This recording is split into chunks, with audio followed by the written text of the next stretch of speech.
Selamat pagi Bugin dan teman-teman, kami dari kelompok 8 akan membahas materi tentang pengauditan kas dan instrumen keuangan yang beranggotakan saya sendiri, Tono dengan NIM 21197.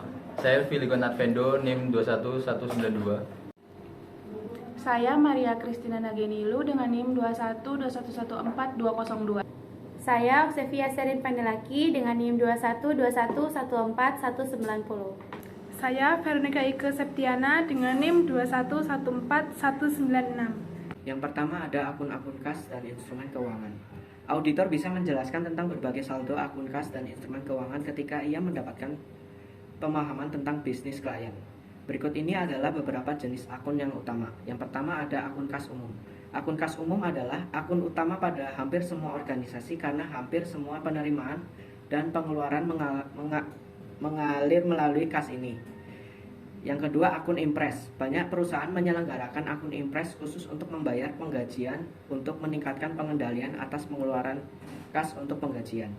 Yang ketiga, akun bank cabang. Bagi perusahaan yang beroperasi di sejumlah lokasi, sering dikehendaki untuk memiliki akun bank tersendiri pada setiap lokasi.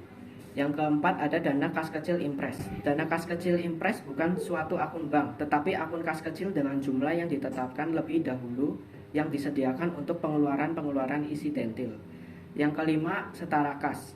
Perusahaan sering menginvestasikan kelebihan kas yang terakumulasi selama waktu tertentu dalam siklus operasi perusahaan, dalam apa yang disebut setara kas.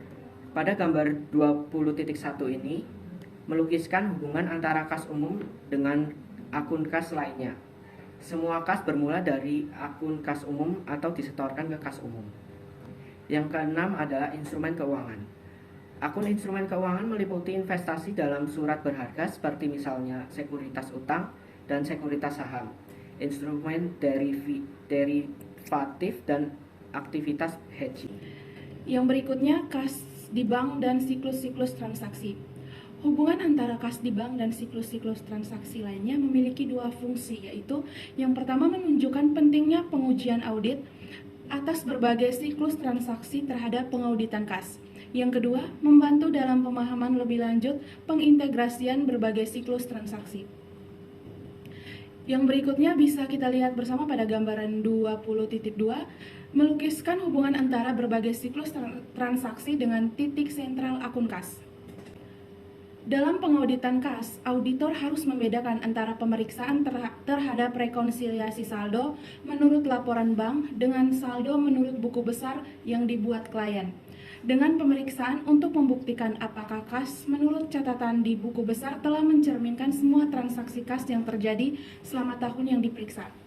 Sebagai contoh, setiap kesalahan penyajian berikut ini pada akhirnya akan berakibatkan kesalahan pembayaran atau kegagalan untuk menerima kas. Tetapi itu semua tidak akan diungkapkan dengan melakukan rekonsiliasi bank. Yang pertama, A. Tidak menagih atau tidak mengirim faktur kepada pembeli. Yang kedua, penggelapan kas dengan cara mencegat kas sebelum penerimaan kas dicatat dan mendebitkan akun kerugian piutang. Yang ketiga, pembayaran ganda atas suatu faktor dari penjualan. Yang keempat, pembayaran tidak semestinya atas pengeluaran untuk keperluan pribadi direksi. Yang kelima, pembayaran untuk pembelian bahan baku fiktif. Yang keenam, pembayaran kepada pegawai melebihi jam kerja sesungguhnya. Yang ketujuh, pembayaran bunga kepada pihak berelasi melebihi tarif bunga normal. Pengujian atas rekonsiliasi bank akan dapat mengungkapkan kesalahan penyajian yang sama, sekali berbeda dengan kesalahan penyajian di atas. Seperti misalnya cek yang belum diuangkan ke bank tidak dimasukkan ke dalam daftar cek masih beredar walaupun cek tersebut telah dicatat dalam jurnal pengeluaran kas. Yang berikutnya, penerimaan kas oleh klien yang terjadi sesudah tanggal neraca telah dicatat klien sebagai penerimaan kas tahun yang diperiksa. Yang berikutnya, penerimaan kas beberapa waktu sebelum akhir tahun buku dan telah disetorkan ke bank pada bulan yang sama, tetapi dicantumkan dalam rekonsiliasi bank sebagai setoran dalam perjalanan. Yang berikutnya, pembayaran sebuah utang wesel dan telah didebitkan langsung ke saldo bank oleh bank, tetapi tidak tercantum dalam catatan klien. Yang ketiga, pengauditan kas umum. Metodologi untuk pengauditan saldo kas akhir tahun pada dasarnya sama dengan metodologi untuk semua akun neraca yang lain, yaitu A. Mengidentifikasi resiko bisnis klien yang mempengaruhi kas. Tahap 1. Kebanyakan perusahaan tidak memiliki resiko bisnis signifikan yang mempengaruhi kas. B. Menetapkan materialitas pelaksanaan dan menilai resiko inheren. Tahap 1.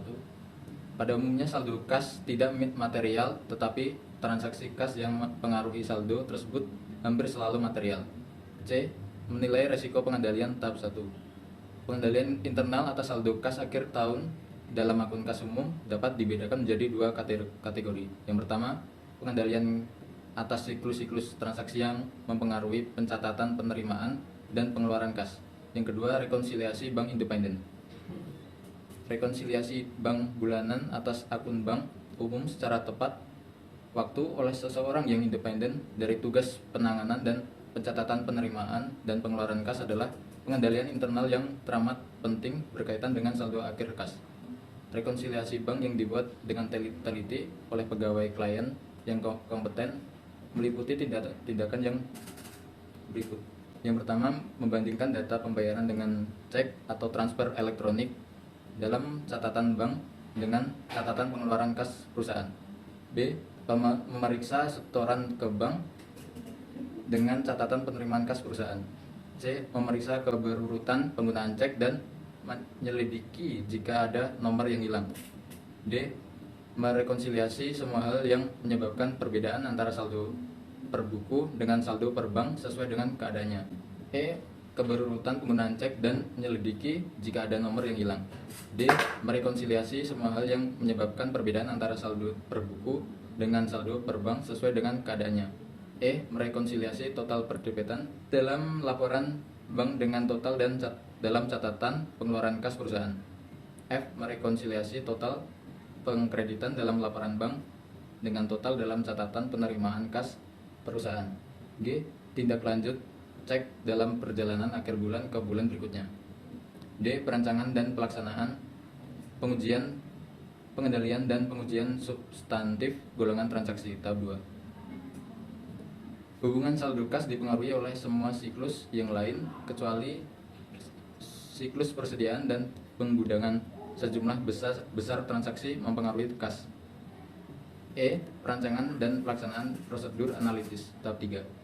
Auditor biasanya membandingkan saldo akhir dalam rekonsiliasi bank, setoran dalam perjalanan, cek dalam perjalanan, dan hal-hal yang direkonsiliasi lainnya dengan rekonsiliasi tahun sebelumnya. F. Perancangan pengujian rinci saldo kas. Tahap 3. Titik tolak pemeriksaan atas saldo akun bank umum adalah mendapatkan rekonsiliasi bank dan klien untuk dimuat dalam dokumentasi auditor.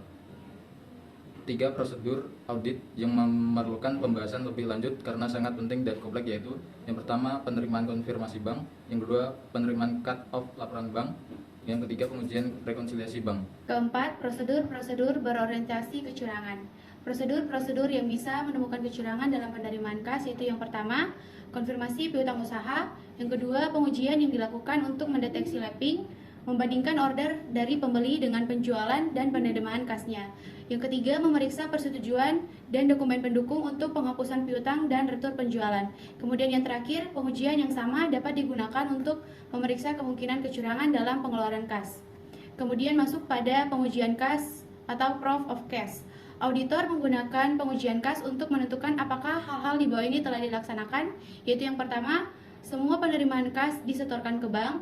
Yang kedua, semua setoran ke bank telah dicatat dalam catatan akuntansi. Yang ketiga, semua pengeluaran kas terbukukan dibayar oleh bank. Dan yang terakhir, semua yang dibayar oleh bank telah dicatat. Suatu pengujian kas meliputi 4 tugas rekonsiliasi berikut ini, yaitu yang pertama, merekonsiliasi saldo pada laporan bank dengan saldo di buku besar pada awal periode pengujian kas. Yang kedua, merekonsiliasi penerimaan kas yang disetorkan ke bank dengan penerimaan yang dicatat dalam dalam jurnal penerimaan kas pada periode yang direkonsiliasi.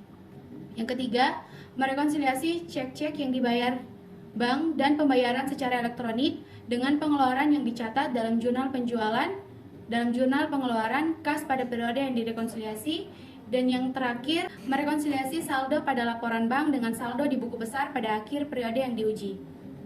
Kemudian pengujian transfer antar bank. Pelaku penggelapan biasanya menutupi pencurian kas dengan melakukan apa yang disebut cheating, yaitu mentransfer uang dari bank yang satu ke bank yang lain dan mencatat transaksi tersebut dengan cara yang salah. Untuk menguji dan tidaknya cheating, termasuk menguji kesalahan tidak disengaja dalam pencatatan transfer antar bank. Auditor dapat membuat daftar semua transfer antar bank yang terjadi beberapa hari sebelum dan beberapa hari sesudah akhir tahun buku dan menelusurinya ke catatan akuntansi untuk memeriksa apakah hal itu telah dicatat dengan benar. Meskipun pengujian audit atas transfer antar bank biasanya berorientasi kecurangan, namun hal itu dilakukan juga apabila terdapat banyak transfer antar bank, betapapun baiknya pengendalian internal. Saldo kemungkinan adanya cheating, penanganan transfer yang tidak tepat bisa mengakibatkan terjadinya kesalahan pengelompokan kas. Yang kelima, pengauditan akun-akun instrumen keuangan. Dalam pengujian saldo-saldo instrumen keuangan akhir tahun, auditor harus mengumpulkan bukti yang cukup dan akurat untuk mengevaluasi apakah akun-akun instrumen keuangan yang nampak dalam neraca telah disajikan dengan wajar dan diungkapkan dengan tepat sesuai dengan 8 tujuan audit saldo yang digunakan untuk pengujian VAN saldo, yaitu kebenaran, kelengkapan, keakuratan, penggolongan, pisah batas, kecocokan saldo, nilai bersih bila direalisasi, dan hak. Kemudian, metodologi untuk pengauditan akhir tahun atas instrumen keuangan. Yang pertama, mengidentifikasi risiko bisnis klien terhadap instrumen keuangan. Tahap 1. Risiko bisnis yang berpengaruh terhadap instrumen keuangan berbeda-beda tergantung pada signifikansi dan keagresifan perusahaan dalam aktivitas investasi. Risiko akan tinggi untuk perusahaan yang melakukan investasi dalam sekuritas atau instrumen keuangan derivatif yang kurang likuid, dan apakah investasi mencerminkan proporsi yang besar terhadap total aset. Yang kedua, menetapkan materialitas kinerja dan menilai risiko inherent, yaitu tahap 2. Faktor-faktor yang mempengaruhi risiko inherent instrumen keuangan meliputi: yang pertama, tujuan manajemen berkaitan dengan aktivitas investasi.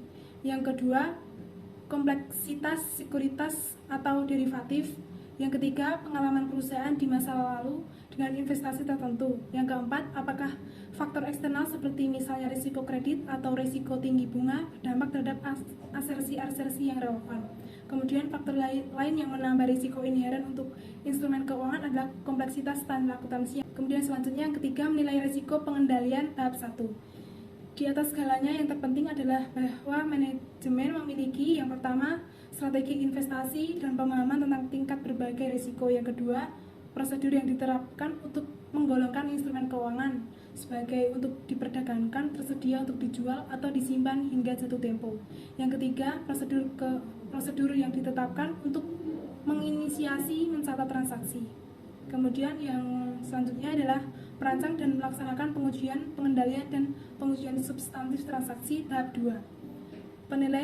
Penilaian pengendalian internal atau instrumen keuangan diperlukan untuk mengurangi risiko audit ke tingkat yang diterima. Kemudian selanjutnya merancang dan melaksanakan prosedur analitis tahap 1.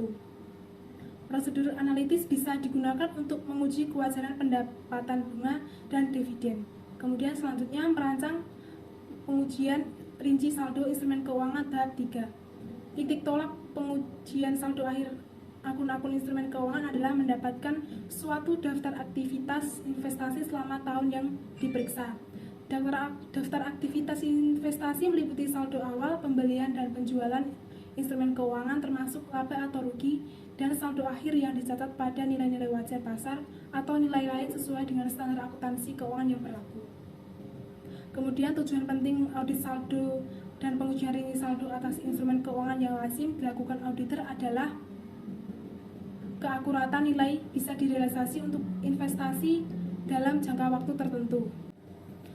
Kemudian tujuan terpenting audit saldo dan pengujian rinci saldo atas instrumen keuangan yang lazim dilakukan auditor adalah keberadaan keakuratan nilai bisa direalisasi untuk investasi dalam sekuritas, sedangkan kelengkapan juga penting untuk instrumen keuangan derivatif. Tujuan penyajian dan pengungkapan juga sangat penting karena banyaknya persyaratan pengungkapan berkaitan dengan estimasi nilai wajar. Sekian video presentasi dari kami. Selamat pagi dan Terima kasih. Dadah.